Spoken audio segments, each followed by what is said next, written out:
What's up, guys, and welcome to another episode of the Honest Tattooer podcast. My name is John Mesa, and I'm joined with Matt Triano. Hey, how you doing? And we are happy to bring you another episode. And this week, we're talking about tattoos. It's a big surprise. Anyways, but we're doing a tattoo episode all about a tattoo critique. And we had one of our listeners, Haynes Tattoos. I think we can be a little bit more clear about that. One of our Patreon supporters. One of our Patreon supporters, Haynes Tattoos. Thank you so much, dude, for one, being a supporter and for being brave enough to submit your work so we can talk about it. Yeah, Brett Haynes, thank you very much. And while we're on the topic, let's thank everybody who supports our Patreon page because we are super grateful for all of you. But especially we want to give a shout out to all the new patrons that came on this week and the week before. We actually took a week off. To you guys, you don't know that because we had some backlog. Yeah, you guys don't know that. But so in the week or two that we were out, we had a couple of new people join on, and I'd like to give them a shout out. We got Brandy Woodford, Colin Howard, Chris Powell Tattoos, and Slablasta. Yeah, Yo, clap for that. Yeah, thank you guys so much for joining on. And if you would like to become a Patreon supporter, head over to patreon.com/honesttattooer and sign up to be a patron supporter. Yeah, we really appreciate it. And it really helps us keep doing this and keep increasing the value of this show for you guys. And this week, we're going to talk about some tattoos that Brett Haynes sent us. These episodes are always kind of wild because, you know, we talk about your tattoos, but ultimately we want to bring you to a better place. We want you to look at your tattoos how we would look. We look at our own tattoos, you know, and sometimes it's easier to have, you know, people from the outside or the outside of your shop kind of talk to you about these things. Because when somebody talks shit about your work, it kind of sucks. I know about it because you can watch me on Inkmaster getting all my shit worked, you know, fucking ripped up apart. So it's fine. You know, it makes you better. I promise you that. I think it's so funny that people still ask for this because in the comment section on Instagram, man, like they get ripped apart. I know. It's like, and actually we get ripped apart also from like, oh, you guys just have nothing better to do than to just take apart tattoos that other people did. Yeah. Like, I think the part that people forget or that they don't understand is that these people asked for this. Yeah. Just like when I, you know, volunteered and went with the desire to go in Inkmaster, I knew that I was going to get my work ripped apart. So these people just, they volunteer. They want to get better and you want to show your work and you want people to tell you how it can improve and, you know, how you can, and we're in New York, shit is crazy out here. So without any more to say, let's get straight to it. So Brett sent over a couple of images. So let's start with the creature. Let's start with the creature. Like that kind of deer. There's multiple things going on here. I feel like I don't have the context of what it is, so it makes it even harder for me to even like critique this tattoo. So I think I want to start off just talking about this tattoo basically on just a technical level. I'm not even going to talk about the design of it yet. So the caption, if you open it up, it says just about wrapped up this Mononoke piece. Oh, like Princess Mononoke. Mm-hmm. See, I don't know anything about that, so I can't tell you if this looks like it or not, but that's what it's supposed to be. You know, it's crazy. I don't really know. I've watched it, but I don't know that much about it to kind of grab any, you know, I only know like the main character, you know? So I know about like these colors and the mask kind of thing going on, but I don't know what the rest of it means. Okay. So I'm actually glad that I just looked at that because the first thing that I was going to say about this design or just the tattoo in general was like the color choices are super poorly picked. Yes. But now knowing that it's based off of a character, maybe that's why. Yeah. But there are ways to get around that to make it look better than it does right now. We've said this a million times. You know, this photo, Brett, you sent us a glary photo. One, it was glary and I adjusted it so I could like see your tattoo better. I'm going to show you like on my phone so you can see it looks a little better on my phone than it does on the picture that you sent, dude. You know, and that was just adjusting a little bit of the brightness, turning down how, you know, bright and like overly lit it looked and little things like that, the shadows, just to make it overall a better photo. So always presentation, number one, if you're going to show me a photo. And then there's little things that as soon as I saw this tattoo, my eye went straight to the black area. That was what my eye went straight through that to the black silhouetted figure up top. The wolf. Yes. Which It looks like a fat guy with a boner on that wolf. But it was like, I guess it's like the princess riding the wolf silhouette, maybe. Yeah. So I'm actually Googling Mononoke artwork, and I still don't understand what this is supposed to be.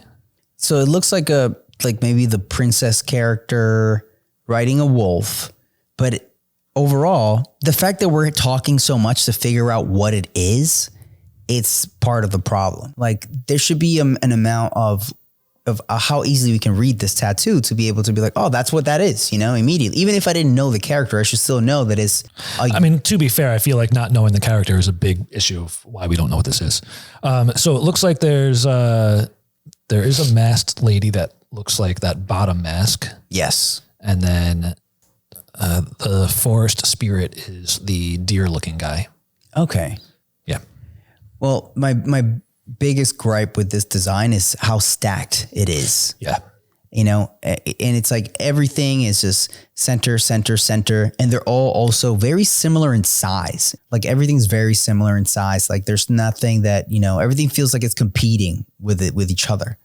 I like the amount of negative space that you left on this design, but also there's too much of it. It feels unfinished. Yeah, it feels unfinished. There's too much of it. But again, to be fair, he's saying just about wrapped up this piece. So maybe it is unfinished. Maybe it is unfinished. So sending an unfinished piece, not a good move. Yeah. Because it does feel like, but honestly, man, like, why would you just about wrap it? Because it feels like it's like an hour away. Either the client tapped. I hope that that's the case. If the client was just like, I'm done, But if you just called it when you were that close to finishing a tattoo, man, like it's just not worth it. Sometimes it's better to just, tell your client let's take a break. Let's, get back on this and let's just finish this. Because like, I think I see Triano do that all the time with his clients where he's like, you get two options. Either we stop right now and we finish this on another session, or we keep going and you battle through. Because I'm not going to like half through the color stop, you got to know those stopping points.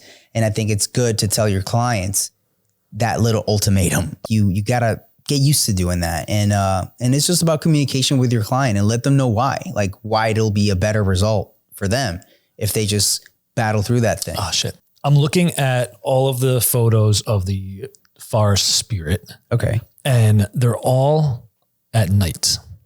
Okay. Okay. Yeah. And it really changes the colors of what this animal is supposed to be, because that nightly light is going to have that blue tinge to it. Yeah. And I feel like if that were put on this, like the antlers in the photo, in all the photos that I'm looking at are kind of like these darker kind of blue, but ochre at the same time. Yeah. And then in this one, man, they're just like, he tried to pack in like an off white. If you and everybody else just starts using ink maps like we're telling everybody to, you could have clicked on the photo of your reference and ink maps would have told you exactly what color to put in your tattoo. I think that'll help you a lot. Because it's tricky, man. If you're trying to get that like moonlit color, adding those blues will really help, but it's not an easy thing to figure out. For sure. But ink maps will definitely help you. That's for sure. Honest Tattooer is brought to you by Ink Maps, the ultimate tattoo app for tattooers. Upload your image and instantly read dominant colors and get precise color matches for any tattoo ink brand. You can mix colors, see how they look on your client's skin tone, and even explore value isolation and stencil creation. Compare brands, dive into color properties, and achieve perfect color harmony every time. Import your palettes into Procreate and Photoshop, plus conveniently attach projects to clients for future reference. You can simplify your tattoo process with Ink Maps. Download now and revolutionize your artistry. Use coupon code HONESTTattooer for 50% off your first year subscription. There's like, overall, like there's just odd things that I'm just not understanding about the design. Like, there's the face, in the center, which is the largest face with the, antlers or whatever. And then behind that, there's this like line that goes all the way around it with like, it looks kind of like fur. And then that becomes the kind of mound where the other stuff is in the back, where like the wolf. Yeah.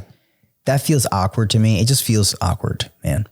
I think that's supposed to be his back. That's supposed to be his back? Yeah, like think about like a 4-armed or a 4-legged creature, like a bear or something, where their head's kind of hanging low. You see like the hump of their back. I think that's what that's supposed to be. Okay. It's one of those things where it's like, even if that's what it's supposed to be, that's not what it feels like. It doesn't read that way. It doesn't read that way. You know, it doesn't feel that way. Yeah, it looks more like someone standing straight up and then there's just like a halo or something behind him. Behind it, yeah. And like I like at first I was like, oh, that's just like a mound, you know? And then I'm like, well, why is that mound coming all the way around? There's things in this that I feel like if you remove them overall, it would just make it more legible and just easier to, it just feels like it could breathe better. Yeah, I think long story short, this happens a lot, I feel, with people who are really into anime or really into cartoons or really into like some sort of pop culture thing. Yeah. Where they want to jam pack every aspect of that thing into their tattoo. Put Easter eggs on everything. Yeah, man. You gotta just tell your client, look, like I get it. You're really into Princess Mononoke. Let's pick, I mean, John, you say this all the time, the main character. Who's the main character? Who's the main character of this image? Let that be the focal point. And then everything else you could probably eliminate. Just give them like a really solid tattoo and you won't kind of have this like composition of oddly placed and oddly sized things that are really hard to read. For sure. And then the line of the antler, you know, on the left side, it's just, I don't know, man. It's like not solid. It looks like you almost like, I can't tell if you did it with a mag or with a liner. You know what I'm saying? Yeah, there's some spots. I've noticed that in some of the other tattoos that I was looking at. I was zooming in. It looks like his lines aren't solidly packed, but I don't know. And it looks like almost like if he shaded over it with the color. Yes, exactly. You know? So it's hard to tell. I mean, things like that, those are the things that jump at me when I look at this tattoo. And then also when you're doing a tattoo that has like symmetry like this one, you're going to want to make sure that you're shading things just as symmetrical. You know, if you're going to go symmetrical, which is hard to do to begin with, you know, try to make sure that you are sticking with that. And little things like negative space that you're leaving in those leaves, you know, the shading in the leaves. If you're going to leave a bit of negative space like that, try to make sure that that negative space is well balanced throughout all the leaves. Actually, I think in this tattoo specifically, I think you should have went solid in those leaves because everything else has so much negative space that if you just went solid color on those leaves, and I think it would punch some of those things forward, you know, especially since you're leaving those little ghosts completely negative. Yeah, it's so much skin on skin, you know? Yeah. How do you feel about a background behind this? I think it would benefit a lot from it. Just some background back there for sure. Yeah, it needs something, right? Yeah. Even if you would have used some of those grays, you know, like a cool gray against all these other browns that you have in there, instead of that kind of off-white color, it would, you know, make those negative spaces feel better. Anybody who knows my work knows that I really like using a warm palette, lots of browns, lots of reds. So like this would be the palette that I would normally use. Mm-hmm. But I don't know. I feel like it does need like blue, like a dark blue or like a dark gray blue, like a midnight blue or something in the background would definitely help us out, or just even more black. Yeah. You know, like there's not really anything that has solid black to it except for that silhouette in the background. Yep. I think. That's why your eye goes straight to it. Right there. It goes right to it. And then, man, it really grinds my gear when somebody tries to do a silhouette and I can still see the difference between the line and the fill. Yeah. If you're creating that strong silhouette, you know, you got to really like shade all the way up against that line until you can't see that line anymore. This whole tattoo could just benefit from one more session. Maybe you're just not finished with it, but you know, one more session just to tighten up those blacks, give it a little bit more contrast where it needs, and then add another color to really get rid of some of all that skin that's in this tattoo. You know what I would do, honestly, man? Skin on skin. If you're going to go back into this, I would do another pass on your outer outline and beefing that up. Yeah, for sure. Cool, moving on. On to the next one. Let's do this scorpion flower thing. I actually really like this one. I like this one, man. I like this tattoo's funky. It's weird, but it's cool. It's done so much better than the other one we just saw also. Yeah. I don't know what the time difference is between the two. Oh, so one thing that I wanted to mention, Brett was talking to me earlier today and he said that he wanted us to mention that he's been tattooing 8 years. Okay. The first 4 though, he doesn't really count because he wasn't in a shop. He was just kind of fucking around. Yeah. Didn't really know what he was doing. So we're gonna give him that. He's been tattooing 4 years. 4 years. I mean, like when Jess was here, Jess Valentine, you know, she said, she's like, I've been tattooing for like 10 years, but only for like the last 2 that I like, you know, like really focus on it. So like, I feel like a lot of people kind of go through that, especially if you don't tattoo consistently or you don't like really start being focused, you know, on your work. But this tattoo is cool, man. Like it has a lot of cool things going on that are right about it. It has good amount of contrast. The lines look bold. They look like well put in. The only part of this tattoo where it's really in the center of it, you know, the black that's in the center, it's patchy all around the eyeball and around that kind of part. Like that's where it gets patchy for me. But all the other lines look really bold and good. Yeah, I think everything is well done. So what you were saying before about the line looking like it was colored over, and that happens again in the tail of the scorpion, that green leaf down at the bottom. If you zoom in, you can see that the lines around that green leaf are not black. They're not black. They're actually looks like that green. Yeah. Going over it. For sure. And then in this tattoo, in multiple parts, you still have that situation where you're not shading to the line, man. You're not shading to the line. Like and this is going to make your tattoos better instantly. After you finish tattooing, take a picture of that tattoo. Don't look at it. Just go outside, you know, walk away from your client. Don't look at it for 5-10 minutes and then, you know, zoom into it like we're doing right now. Cause look at this. I'm zooming into your tattoo that closely to look at it. And you should look at your work like that. Take a picture of it, you know, and look at it that up close. And you're going to start seeing, oh, there's like a little holiday here. This could be a little tighter. And then it could just be like, you know, you go back into that tattoo for another 5-10 minutes just to tighten it up real quick. The skin's already open. So that thing's going to soak up right away, but it's going to just tighten up that tattoo. It's going to look better. And, you know, as long as, you know, you're working effectively, you're not going to overwork the tattoo. And make sure that, you know, if you do approach it in that way, you know, when you go back into it, you know, you don't have to be that forceful, you know, it's just a tiny bit, you know, and you'll get it to look more solid. It'll look just stronger, more structure. Today I was working on a guy's hand and I told the guy in the very beginning, I was like, I can bust out a rose on a hand in about 3 hours. And 3 hours pass by and we're done. The whole tattoo from top to bottom is done. And he's like, man, you got that right on the dot. And he was ready to jump. And I was like, yeah, that's cool, but we're not done. He's like, what do you mean? He's like, what do you mean? I got to tighten this up. Yeah. He's like, oh, fuck. And I spent probably 20 minutes just going back in with a 5-round shader, getting in the little corners and everything, tighten up, like crisping some edges. Like that makes or breaks your tattoo. Absolutely. And it's like, that's the difference of a tattoo, that it looks really good that day when you did it.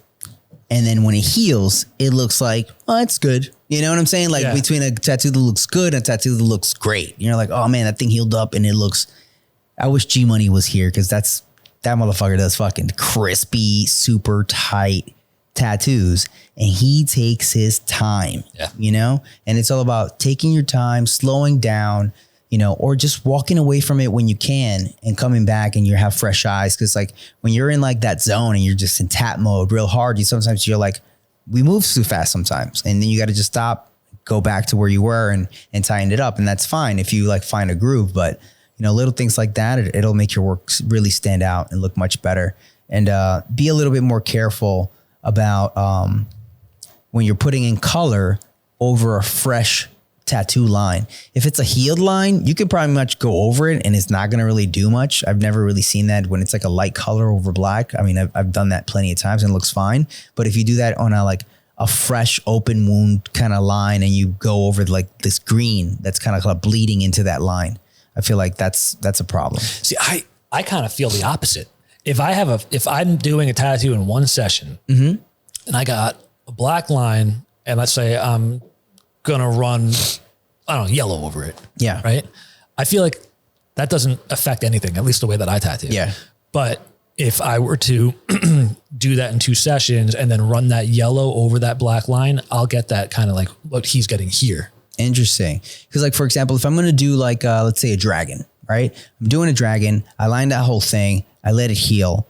and then I come back and I'm going to pack green over that. And I'm not trying to shade every individual, scale. I can just go right over that thing and it does nothing. It'll be right on there. Weird. Yeah. But funny. It'll just depend on the color that you're using. Certain colors can be a little bit just like more dense, than others. But I feel like most of the time it just goes in right now and it'll be fine. I had a client a while ago. I was doing a sleeve of he called it a frontiersman sleeve. And it was like a guy wearing a bear headdress and then a whole bunch of outdoorsy stuff. Okay. And he had a compass. And on the compass, I outlined it in the first session. And then like a couple of sessions later, so this is months afterwards, I colored in the compass. And to get that kind of glare effect, the glass, over the compass, the front of the face of the compass, I colored over all like the hashes, the letters and everything. Yeah. And in my mind, I was like, all right, cool. Like it looks a little dull now, but that black is going to overpower this kind of like watery gray blue color that's in the glass. And I wasn't worried about it. And then I saw it again next session and it totally destroyed my lines. Oh and shit. I had to reline it because it was like a cover up almost. Okay. Yeah. Maybe it was too dense of a tone. Maybe, I don't know. Because like I've done that effect and I'll usually do it with something more transparent, like I won't do it with like a solid color. Yeah. I'll do it with a transparent color. It could be like a watered down version of that color. Yeah. So it's just a little bit more just transparent overall. Like it'll be there, but it's not going to overpower it, Back to the Scorpion though. I like this. And the fact that there's not a lot of black in here doesn't bother me. No, not at all. I think because it's solid, the outline's thick. You got black strong in the middle and then a little bit of shading. The one thing that does bother me the most about this tattoo is I'm assuming that these things are eyeballs, right? The center of the flower and then on the tail. Yes. The highlight on them are going in two different directions. Yeah. Yeah. It's so funny. Little details like that. Like, yeah. Like it's supposed to be kind of like a glare light, Yeah. I can't unlook at that. Yeah. Now that I'm looking at it, now I cannot look at it. That's annoying. But overall, like, it's a cool design, like it's interesting. And it's not something that like, immediately I was like, oh, it's a scorpion. But I was like, oh shit, it is a scorpion. Yeah. Cool. Like it's cool. So I think the photo is taken compositionally well. Yes. The color grade of it is shit though. Yeah. I think that you could have spent 2 seconds just correcting the color of this. Like it's way too yellow. Yeah. Too like yellowy greenish. When people put a white paper towel, it's not just for a background. It's because it fixes your camera. It fixes your color balance. Yeah. It fixes your white balance on your phone. So like, even if you don't want to have like a white paper towel over the whole thing, like, or put it there because, you want it to have like this purple tone back there, whatever, even just having it be like slightly even on a corner of the camera, even if you can crop it out later, but it will change the white balance of that photo and it'll make your photos look much better. That's what photographers do. And if you want to take better photos, just YouTube photographers, man, of how to take good photos, This photo is better than the last tattoo that we showed. This is a much better photo overall, like a better composition, like it looks nicer. It's more appealing. I put your hashtag, not your hashtag, but your Instagram thing. I'll show you on the corner of the photo and it looks good, man. Look at that. Watermark. That little watermark on there. And I feel like when you're trying to build a name for yourself, that's something that helps, so people can start recognizing your work. Not only that, but that's great for when people steal your designs. Or people steal your all over the internet. Exactly. Name's right there. Yeah. Or when it goes on things like Pinterest, and because you didn't put it there, but it goes on Pinterest somehow, or they put it on a page like what you were talking about last time, the 100 tattoos page. Yeah. Where they're just grabbing designs from the internet. And that way people know who made that and how they can find you, I personally used to do that for many, many years. And then after some point, I was like, I don't care anymore. People can just jack it. Whatever. So I did the same thing. I watermarked everything. Yeah. And then I stopped because I was hearing things about having your images watermarked kind of turns people off. And I think it was fucking up with the whatever little bit of algorithm there was at the time, that if there were images that were watermarked on Instagram, they weren't getting pushed. Sometimes you can just, make it very small and kind of put it in the corner. At least it's still there, Honest Tattooer is also brought to you by Tattoo Armor. Literally the best way to wrap your client at the end of the day. No mess, no adhesives, and they are super comfortable. You can try it for yourself by going to tattooarmorusa.com. They were able to hook us up with a 20% discount for our followers. Just use the code HONESTTattooer on your next order. Moving on to this is the caterpillar from, what movie is this? This is from a movie. William the Worm from the Labyrinth. From the Labyrinth, yes. William the Worm. Man, this one's strong. Yes. It's strong and bold, and I like this tattoo. Me too. It's kind of like the most simple one out of all of them, but I feel like it's the most successful one out of them all. Yeah, that pink is it's solid. Yeah, that's the pink is packed in. They're solid. Like, and if unlike the other tattoos, like there's not one spot on this, you know, where the color is not meeting the lines. Like it's nice and tight. You know, everything's packed solid. It's easy to do that when your lines are a half-inch thick wide. Yeah, which you know this. Whatever liner you're using, man, that thing is putting them in there, but it's also a little rakey, you know? So I'm zooming into this and I don't think that that's one pass. I think that's like sculpted lines because you can kind of see the needle tracks. Yeah. I feel like it's one pass. I don't know, man. Cause look at the thinner lines that are like making the segments of the caterpillar body. I think that is the needle he's using. And he just used that. I think he's just going back and forth like, oh shit. No, I think you're right. Which that could be scary, man. If you did multiple lines just right next to each other to get them that thick, because, you know, that's the most easy way to overwork, you know, a line for it to kind of heal not well. I mean, I'm hoping I'm wrong, but I thought it was just a fat line. What I feel like is the biggest tell in this, if you zoom in to the little neck ruffles, you could see the lines are going out. Like line, and then you see them going in a different direction. Yeah, you see them in the other direction. Which honestly, man, kudos for you to making that consistent. To be that tricky to determine whether or not that's one pass or four. Yeah. All those lines are, you know, a lot of times when people try to sculpt their lines, you can see like some parts are thicker, some parts are thinner, but good job on making it pretty consistent. Yeah. But normally if I was going to sculpt a line, I would do it more like that Guy Aitchison style of sculpting a line where I would run one line, you know, and then after that I'd fill it in and then I would just run at the end, you know, another clean line instead of doing line and then another line and then another line next to that, you know. Yeah. I would just run one line, then do small circles or L's kind of shapes, you know, to kind of fill in and get it to the thickness that I want. And then I would run one more line at the other end. And something very simple, man.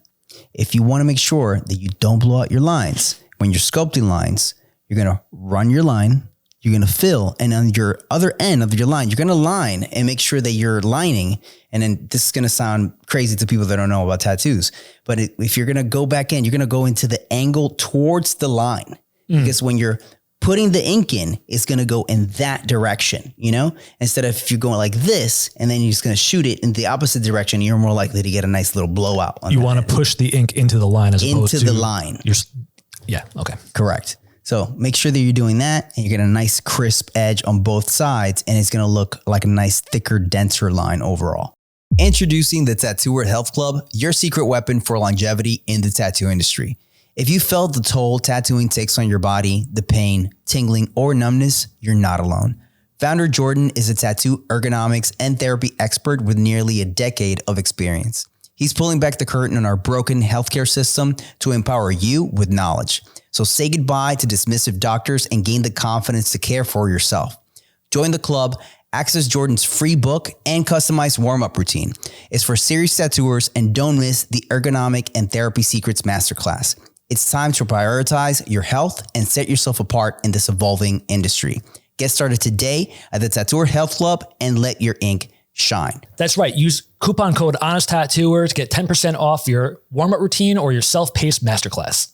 All right. So he also submitted this, what is it? It's a white panda, snow panda, not panda, leopard, snow leopard. It's a snow leopard. And so this is what he rates. This one might be interesting to talk about. Side by side from first session and second session. After I made the reel from the first session, I couldn't figure out what was wrong with it. When the client came back for a touch-up, I realized that I made the snout a straight line instead of a curved line. Putting a curved line and adding a shadow shortened the look of the whole tattoo by about 3 inches. I don't know about that. Also, the eyes looking in the wrong direction. To fix this, I added more black on the right side of the snow leopard's left pupil. It was amazing how 2 small changes fixed the problems I had with this piece. I don't know, man. I'm going to be honest with you straight up, bro. I fucking hate this tattoo, dude. I'm not even going to fucking sugarcoat it, bro. I fucking hate this one. And I like the other tattoos. I told you, just the other tattoos that I saw, I really like those. This one, I fucking hate it. There's so much that I hate about this tattoo. Ugh, I'm sorry to tell it to you like this, but it's the realest shit, dude. Like, one, it's muddy. It feels muddy. And then the frame, not good. The eyes, not matching. Yeah, I agree. I mean, again, I don't know time frame when this was done compared to the other pieces that we were done, but this looked like it was way in the beginning of his career. At least I'm hoping. I hope that this was not done around the same time that scorpion was done. I don't know. I'm looking at the 2 photos and it looks like 2 different tattoos, either because the guy got wider or he's stretching it out or something. I don't know. There's something really strange going on. Well, he's claiming that because he changed the curve of the snout, that it changed the shape of the head. I don't see that. I mean, I see it, but I don't necessarily think that fixed the problems. No, I don't think that fixed the problem either. Goddamn, Brett. We were feeling good for you. I was feeling good for you, bro, until I saw this thing. And then I'm like, fuck. I'm like, damn, dog. I've drawn little baby cubs, bro. And, you know, the hair doesn't feel fluffy. The face feels not right and awkward. The eyes, man, it's all in the eyes, Chico. This filigree frame that you got going on. It's like an evil villain claw coming. Yeah. It's like, someone's trying to snatch his cub. Yeah. It just doesn't, you know, and then, the color choice, man. Yeah. That's what I was going to say. The color choices, not only the color choices, but yes, the color choices, but like the pattern in the leopard itself. Like I get it. It's a white snow leopard. It's a snow white leopard, right? Yeah. But you could still show value changes in white. And absolutely. All you're doing here is showing pattern, and it's just coming off like super flat and I hate to say it, but amateurish. Yeah. If you learn anything from this design, man, is that don't tattoo anything until you feel really stoked about that drawing, you know, because you're not going to be able to just like, oh, I'm going to curve this line after the work, you know, like it's not going to go. You got to feel really stoked, really comfortable about your design, you know, and about the choices you're going to make. Like if you're a seasoned veteran, you know, you can pretty much do a tattoo and look at the drawing and feel comfortable how you're going to approach it. But if you're still second guessing yourself and you're still like, just don't have that certainty, then take the time to do, you know, a color rendering.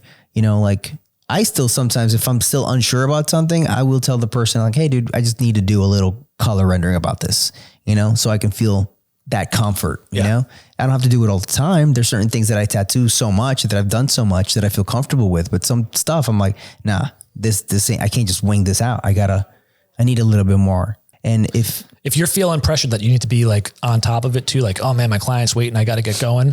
If you just tell your client, be like, hey man, I just want to put in a couple of extra minutes to make sure that this looks fucking the best that it possibly could. Oh yeah. They're going to be cool with it. They're going to be cool. They're not going to be pissed off that they're sitting there waiting a couple more minutes. For sure. You know, like, one of the best tattooers, you know, that does like portraiture, Bob Tyrell, by far one of the slowest tattooers in the world. I got a portrait from him that's like a little bigger than palm size, and it must have taken like, you know, like 10 hours, man. Damn. It was like all day. It was an all freaking day. But guess what? That thing's fucking phenomenal. I've never thought one day past that first day that, goddamn, this took forever, you know? But it's fucking phenomenal. It's perfect. That thing's like 10 years old already, and it's fucking still looks great. It still looks great, you know? So, you know, take your time and make those right decisions, you know, before you lay it on the skin, because then you can't move it, you know, and you can't change much about it. One thing I wanted to add, while you're looking at your reference and you're drawing your photo, even if it is a good reference, but if it is or if it isn't, don't rely on one reference. Yes. Right. I don't know what your reference picture looked like, but if it was like an overly lit, like overexposed photo that was looking pretty flat, maybe that's why your tattoo looks flat. But if you just wanted the shape of that one, you could still look at other photos that have more texture, more lighting. Even if it's a different angle, you can get like different expressions and just kind of build off of that. I do this all the time. And when I'm drawing my designs, I'll have probably like 5 or 6 references of either both. I'll do photos of the actual thing that I'm tattooing. I'll look at other people's tattoos of that same subject matter, and I'll have it all on my canvas on Procreate surrounding my actual drawing. Yeah. So while I'm drawing, I'm scanning the entire perimeter of my drawing and picking out little pieces of each reference. And if one of the references is a little flat or whatever is not that great, I have the other pictures to look at. So I can be like, oh, like this is the reason why it's not looking the way it's supposed to. Let me pick a little bit off of this one down here. Yeah. And you can really make your designs a million times better, honestly. Absolutely. At the end of the day, it's about having as much visual aid and visual information to help your brain and your eyes be able to create that, or replicate that in some way that it's your own, it's your own voice. And I think that overall that'll just lead to more effective designing and effective tattooing. Just have reference everywhere. It really does help a lot. Damn it, Brett. I feel pretty good after the last 2 tattoos. And this one kind of just pains me. Yeah. Pains me to have to rip you like this because the other 2 I liked. Honestly, I think it could be saved. For sure. I feel like it could be saved. I mean, to a certain degree. Here's what I would do to save this one. Instead of just tearing you apart and telling you how much this tattoo sucks. First thing I would do is get rid of that purple. Just make that background black. Yes. Right. Maybe even add a little bit more shape to it. So it's not just like an egg. If you could kind of whip out some sort of like airy, wispy, black and gray, kind of expand it out a little bit further. So it's not a sharp black egg. I would throw some thinner, wispy lines to get some fur texture. One thing about the frame, you see where that purple ends? If you go around that purple, it meets exactly where that cheek is. Yeah. Is exactly where that cheek of that, of the little cub is exactly where it's at. It's like a nice straight line. Yep. And that just no bueno, my God. Yeah, it's no good. No good. So if you did make that background solid black, bring it further out, then leave a little bit of negative space by whipping from the new edge, into that, and then just leaving a little bit of that edge into there. It'll make it feel better. Yeah. And if you want to figure out what John's talking about, look at this picture and squint your eyes so it blurs everything. You can actually see like that background egg shape just kind of taking over that cheek and that back eye. You can't even see that part of his face anymore. It just looks like it's part of it. It's just part of it. Like it's just part of the frame. There's design issues, man. These are old design issues. By looking at your other tattoo, I can see that you have the fundamentals there to make a solid tattoo. This just seems like a rushed design, rushed, colors, choices and everything, because like that's, solid scorpion thing that we just saw. I'm like, oh, those colors are cool. Those lines are structured and everything, but I don't feel like this tattoo was done at all by the same person that did that other tattoo. They feel like 2 different people. So like if this was done, years apart from the other one, I would understand. But if these happen all in the same week, man, what's going on, bro? What's going on? Yeah. That's all I'm going to say. I preach it all the time. Make sure that you've got a color rendition of your drawing before you start tattooing, because it will allow you to see all these problems. Yeah. And then you could correct it before you actually start tattooing it. For sure. At least a value study. Even if you don't do full color, just having a nice value study of where your solid blacks are going to be, where your mid-tones are going to be. And then you can pick colors that are going to match those. Like, oh, this is my mid, this is my dark, and this is going to be negative. And that's fine. That's it. Done. Yeah. If I'm feeling like I don't have enough time to do a fully rendered drawing, I'll do an outline, and then maybe I'll throw some black shading in there here and there. But most importantly, what I do is I just color drop. Yeah. And I'll compose my image based on where certain things should be colored. Mm-hmm. And believe it or not, that helps a lot. And there will be times where the line drawing looks great, And then once I drop my color in places, I'm like, oh man, this is like way Everything too jumps heavy. out. Oh, yeah. Like, this is like way too heavy of whatever. Like if I'm doing, I don't know, let's say I'm doing a bunch of flowers or a bunch of roses, and I'll have like all my reds everywhere. And then I'll drop in my greens to see where my leaves are going to go. And then I realize like my greens are like way off balance. Like there's a lot more leaves down here than up there. Yeah. In the outline, you can't really tell. Maybe you can, but sometimes you can't. Yeah. But once you drop the color in there, you realize how off balance and how things really need to be adjusted.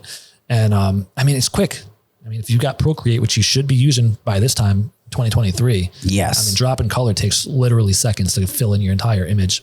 That's why why this filigree not being pristinely drawn, like boggles my mind. Cause I can just Google filigree frames. I mean, you can get Russ Abbott's book of filigree and it's digital now. You can pop a frame in there that's freaking perfectly drawn. All you got to do is tattoo it right, you know? Go to Tattoo Smart and just download the stamp. Yeah. You don't have to draw it anymore. Exactly. You could it's a frame, man. It's a frame. Just put a nice frame on there. If you want to draw the other stuff, do it. But, you know, do right by your clients and give them the best that they can get. And if that means buying a stamp, man, invest in yourself and buy that stamp and use it on Procreate. Buy that Apple, you know, freaking product that you need if you want to draw on an iPad to draw quicker, more effectively. You know, for people that draw on paper still, it must suck when people say like, I changed my mind. And you're like, fuck, you know, I got to redraw this whole thing. I'm like, well, with an iPad, I don't really. I'm like, oh, you want to change? That's fine. Yeah. I'm like, oh, let's make this smaller. Boom, move this over here. Look at that. And they're like, oh, perfect. Yeah. You know, so, oh shit. Cool. All right. Anything else you got to add? Not at all. I've got a secret thing that I want to add for the after show. All right. So if there's nothing else, why don't we just go do that? Yeah, let's do that. Brett, thank you very, very much for submitting these for us to critique. We hope that you got something out of it, and we hope we didn't make you want to cry and roll up and not tattoo. Yeah, dude. Keep doing tattoos like that fucking scorpion, man, because that thing was cool. And like the little worm, also very cool. And I think like as a tattooer, one of the smartest things you can do is lean on your strengths. You can clearly do some tattoos really well. Do more tattoos like that and push that work onto people more. Hey, like, look, I know you want this, but I can kill this. Let me try to show them what you can do and how good that can be. You know, and at the same time, you always want to practice a little bit outside of your wheel and the things that you do, but lean into your strengths, man, because you have them. Man, building off of that. So one of the ways that I learned how to gray shade and how to do like black and gray was early on in my tattoo career. I would do, let's say if somebody wanted a black butterfly or whatever, like a solid black tribal or whatever it is, knowing that is going to be solid black, I practice my whip shading. I practice my blending inside there. Like, all right, cool. I'm getting it. Now just call it in solid black. Yeah. So in pieces like this, this cub, what is this? Snow leopard? I keep forgetting what it is. Knowing that you're going to do certain things, like if you can get away with covering it in the process without chewing up the skin, you know, practice some stuff. Practice some stuff, man. And, you know, I hope that out of all the things that we've said, man, shade to the line, filling your blacks, take breaks before you call a tattoo finished, and make sure that before you tattoo that your drawings, you're really, really dialing in that drawing till you feel super confident about it and don't rush that time. Yeah, cool. That's all I got to say. All right, guys. All right. Thanks for listening, everybody. We'll catch you next time. We're off to do the after show. All right. Thank you so much. See you soon. Bye.